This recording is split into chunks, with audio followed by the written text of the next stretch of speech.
pendidikan karakter itu sangat-sangat penting karena prosesnya itu butuh waktu yang panjang. Oh, bangunnya lama, developnya itu lama. Betul. Karakter itu kan ada perilakunya, ada sikapnya, ada pola pikirnya, ada keyakinannya, semuanya blending menjadi satu dan terekspresikan keluar, dihafal orang, disebut karakter. Nek nggak dihafal orang, ora ono karakter.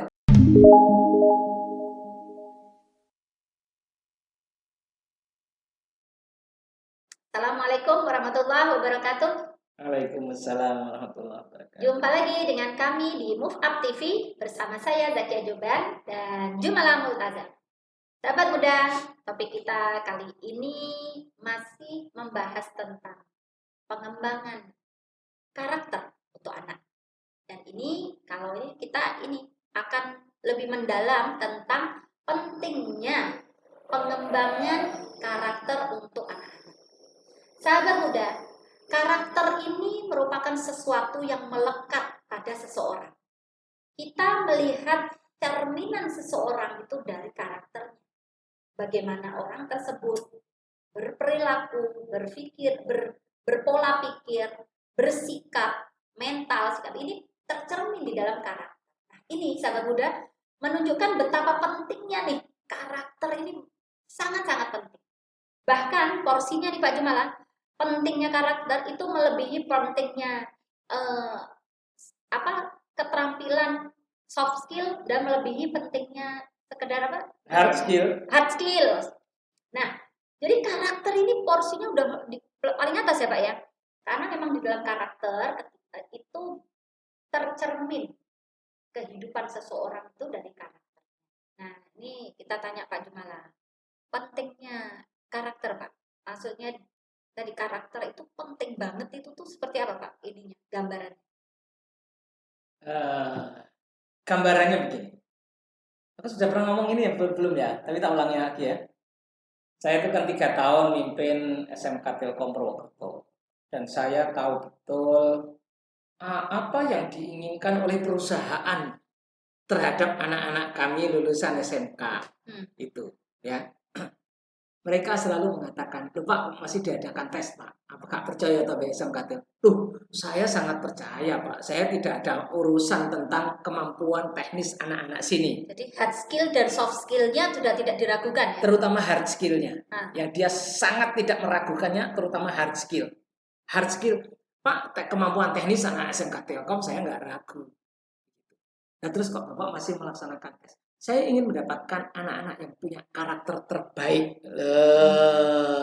Dan itu nggak 1-2. Baik perusahaan itu perusahaan daerah itu ya Jawa Tengah, Jogja biasanya. Atau perusahaan nasional.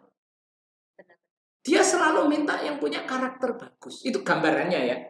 Jadi orang yang punya karakter itu lebih mudah diajak untuk cepat maju. Karena dia punya jati diri gitu loh. Iya. Tapi orang yang melak-melo seperti buih di lautan itu nanti terombang-ambingkan hidupnya. Kira-kira begitu. Iya. Dan kalau saya nambahkan tuh gini Pak Jumala. Terkadang kalau kita melihat seseorang nih, pintar banget, kaya gitu, pintar, kaya, cakep atau cantik, tapi ketika karakternya buruk, itu hilang semua loh Pak. Oh iya, itu berkarakter juga, tapi karakternya buruk gitu kan? Iya. Oh iya. Oke. Jadi ada 2 ya. Sorry ya, tak potong. Jadi ada 2. Yang kita butuhkan ini adalah karakter yang produktif atau positif. Karakter baik. Karena tidak berkarakter juga jelek. Ya. Berkarakter tapi buruk ya jelek. Iya. Oke, lanjut. Jadi ini loh Pak, betapa pentingnya karakter baik ini. Iya. Ya itu tadi, ketika kita melihat seseorang sudah cantik, cakep gitu, kaya, pinter, sekolahnya, gelarnya tinggi gitu kan, jabatannya tinggi. Sekali aja dia kayak menunjukkan karakternya kurang baik, maka kita tuh langsung kayak penilaian kita tuh langsung. Iya. Nah, ini, nanti dulu deh gitu ya. Iya, gitu loh. Jadi langsung kita tuh juga ternyata gitu. Nah, itu akhir ini menunjukkan ya sahabat muda ya, menunjukkan betapa pentingnya nih karakter. Nah, kalau kita sudah tahu karena kita udah ini ya sahabat muda ya, sudah usia ya mungkin kita sudah usia 30 ke atas lah ya. Mungkin sahabat muda ada yang masih 20 ke atas. Ketika kita dewasa ini, kita tahu karakter ini sangat-sangat mendominan dan sangat penting. Ini berarti kalau kita tarik ulur ke belakang, berarti saatnya kita sejak anak-anak usia dini, sejak anak-anak masih kecil, ini kita pentingkan atau kita prioritaskan pendidikan karakter buat anak. Sepakat gak? Sepakat. Sepakat ya? Ya sangat sepakat. Saya sering bilang ke anak-anak saya, gini nak, kalau seandainya papamu itu hanya boleh milih satu, apakah dia itu punya akhlak yang bagus, ataukah dia itu pandai? Saya pilih akhlak. Tapi karena kita boleh milih dua, ya kenapa enggak dua-duanya? Iya. Nah, akhlak adalah karakter.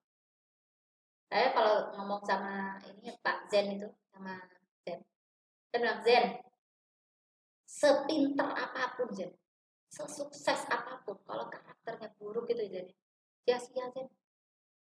Kalau saya sering ulang-ulang itu, jadi memang saya ingin memang menunjukkan ke anak-anak tuh betapa pentingnya nih masalah konten ya, dalam artian hard skill tadi, konten diri hard skill itu mungkin kita cukup 1-2 hal gitu, tapi kita spesifik dalam itu sudah cukup. Tapi kalau karakter ini kan satu kesatuan utuh kan Pak, nggak bisa juga kan kita dalam waktu yang bersamaan tidak jujur gitu kan, tidak jujur, dan kita ini tadi karakter buruk dan karakter positif, walaupun semua si manusia tetap ada namanya naik turun ya Pak ya, naik turun. Tetapi kalau anak-anak kita sudah kita bekali dengan pendidikan karakter yang kuat dari rumah, insya Allah itu menjadi fondasi yang kuat buat mereka. Next, ketika mereka di masa depan, mereka bertemu dengan banyak orang, bertemu dengan apapun situasi dan kondisi yang akan mereka hadapi, tapi mereka sudah punya bekal fondasi yang kuat. Nah sekarang Mbak, tipsnya apa nih? Jadi gini, secara umum begini. Karakter itu dibangun dalam waktu yang lama. Ini perlu diketahui. Nek hard skill, soft skill itu cepet anggar dilatih ngono dadi. Ya. Kapanpun bisa dipelajari. Itu poinnya tuh. Saya tadi juga itu udah. Iya, dipelajari tua itu enggak masalah. Jadi poin kenapa nih pendidikan karakter itu sangat-sangat penting, karena prosesnya itu butuh waktu yang panjang. Oh, bangunnya lama, developnya itu lama. Betul. Karakter itu sampai benar-benar mengkarakter ya. Karakter ini kan ada ekspresi dari karakter sama kebiasaan, Pak. Ya, kebiasaan itu yo. Karakter itu kan ada perilakunya, ada sikapnya, ada pola pikirnya, ada keyakinannya, semuanya blending menjadi satu dan terekspresikan keluar, dihafal orang, disebut karakter. Nek nggak dihafal orang, ora ono karakter. Berarti kebiasaan itu adalah, misalkan nih kebiasaan orang yang punya karakter tanggung jawab itu seperti apa? Iya, betul. Kebiasaan. Kebiasaan yang benar-benar melekat pada dirinya dan dihafal orang. Itu karakter namanya. Nah, ini kan bangunnya lama. Nggak bisa kita ujuk-ujuk berubah. Nggak bisa. Bisa sedikit, tapi nek totally juga angel. Sedikit pakai apa? CTC, insya Allah bisa. Tapi kan hanya sebagian kecil ya. Betul. Dari pemarah menjadi tidak pemarah. Itu insya Allah bisa. Tapi tidak bisa mengubah bentuk total karakter, itu nggak bisa dalam waktu singkat. Nah, ini bangunnya lama. Itu yang perlu digarisbawahi oleh orang tua. Karena itu tips saya adalah nomor 1, berikan contoh yang baik. Karena karakter orang tua akan nurun ke anak. Karena setiap hari dilihat. Kalau tidak mampu memberikan contoh, artinya ingin membuat anaknya karakternya lebih bagus dari saya, dari orang tua, kirimkan dia ke pondok mana gitu dalam waktu yang lama. Nggak bisa hanya sebentar gitu. Oh, mondok seminggu, nggak bisa. Tahunan itu, 1 tahun, 2 tahun, 3 tahun. Itu baru bisa membentuk karakter. Ya, itu tips yang pertama, bahwa karakter itu dibangun dalam waktu yang lama. Contoh dari orang tua, teladan dari orang tua. Ya, teladan artinya orang tua berarti harus memperbaiki karakternya dulu dan memberikan contoh kepada anak. Iya. Maka mau tidak mau orang tua mesti berhenti berbuat buruk karena nanti dicontoh anaknya. Betul. Itu loh ya, karakter itu apa yang sering dia lihat. Oleh karena itu kalau ingin memperbaiki karakter anak dan kita merasa, aduh aku kayaknya kok gak pantas yo, kirim saja dia kemana? Jangan pulang. Kalau pulang nanti akan nyentuh kita. Kirim dia ke tempat yang bagus, mondok di sana 3 tahun, itu akan mubah. 3 tahun lumayan. Lah sekarang PR-nya justru orang tuanya yang harus merubah karakter, bisa ada? Bisa atau harus? Ya datang ke kita CTC. Insya Allah. Bisa, insya Allah ya. Kita CTC. Tapi nggak total ya. Misalnya pemarah hilang, itu bisa. Bisa ya. Bisa. Nah kalau orang tua ya, Oke, tipsnya itu. Cukup itu dulu lah. Nanti kalau ketemu lagi kita kasih lagi. Ya. Kalau saya tambahin satu tips Pak Jumal. Ya. Ya ini karena ini juga saya praktekkan ya di rumah ya. Jadi memang karakter-karakter baik itu saya buat kayak kurikulum ya. Jadi kayak kurikulum utama saya di rumah itu. Lalu planningnya ya saya buat kayak simulasi kegiatan, simulasi ini yang terus itu saya perbincangkan. Karena ini anak-anak masih kecil kan. Anak saya paling besar kan umur 15 tahun, jadi masih ke bawah. Nah, terus ketika kita melihat karakter orang atau di TV, misalkan kita pas nonton TV bersama gitu kan, melihat ada karakter yang marah-marah, tapi ternyata toh dia marah-marah malah dia sendiri ya yang tersiksa gitu. Nah itu saya buat jadi kayak bahan obrolan di rumah untuk kasih contoh ke mereka. Bahasanya ada orang nih yang karakternya begini, itu karakter orang tidak jujur ya nanti terakhirnya juga dia seperti ini. Karakter orang yang individu egois gitu kan, tidak memikirkan orang lain, tidak ada empati ya kayak seperti ini ya. Itu kadang sering saya planning gitu loh Pak Jumala. Saya planning saya masukkan dalam kurikulum rumah, pendidikan rumah, yang mana itu saya buat memang rencana-rencana kegiatan atau rencana stimulus untuk mereka juga sebagai bahan obrolan harian. Saya bahas harian. Terus ketika saya misalkan ya kepingin anak saya yang misalkan yang ini punya karakter, entah karakter entah kebiasaan ya, misalkan kebiasaan kurang baik gitu. Nah saya pingin spesifik nih untuk membenahi yang itu saya buat juga. Jadi saya buat rencana khusus buat dia untuk merubah itu tadi. Walaupun memang nggak mudah. Dan tadi benar Pak Jumal sampaikan, yang kadang sulit itu justru kita orang tua. Anak itu kan sebetulnya mereka itu kan tinggal fokus ya. Nah ini ya sahabat muda, berarti ini tantangan terbesar untuk pendidikan karakter di rumah. Ini tantangannya adalah kita sebagai orang tua. Jadi kita harus siap juga untuk kita merubah karakter dan mengakui kalau kita punya karakter yang kurang baik. Lalu kita sampaikan ke anak-anak. Jadi ini mama nih, kayak saya tuh sebenarnya ada juga Pak.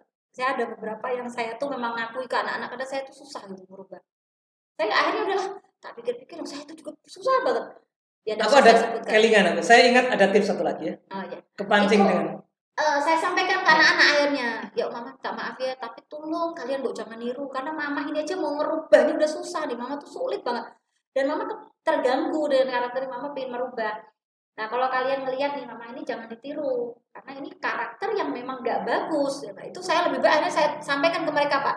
Karena saya pun effort saya untuk merubah itu juga enggak mudah gitu loh Pak Jumala. Nah, daripada anak saya terlanjur mereka besar, mereka melihat karakter buruk saya itu, ya akhirnya sudahlah saya sampaikan kalau memang itu karakter buruk saya dan saya saat ini pun terus berupaya maksimal untuk merubah karakter itu dan anak saya tahu upaya saya untuk merubah itu tuh mereka tahulah perjuangan saya untuk merubah. Jadi sahabat muda ini kita Pak Jumala ada tambahan. Gini Bu Zakia dan sahabat-sahabat muda, manusia itu nggak ada yang sempurna itu ya intinya. Ya. Maka tips saya untuk menghadapi ketidaksempurnaan ini ada 3 poin untuk menghadapi ketidaksempurnaan.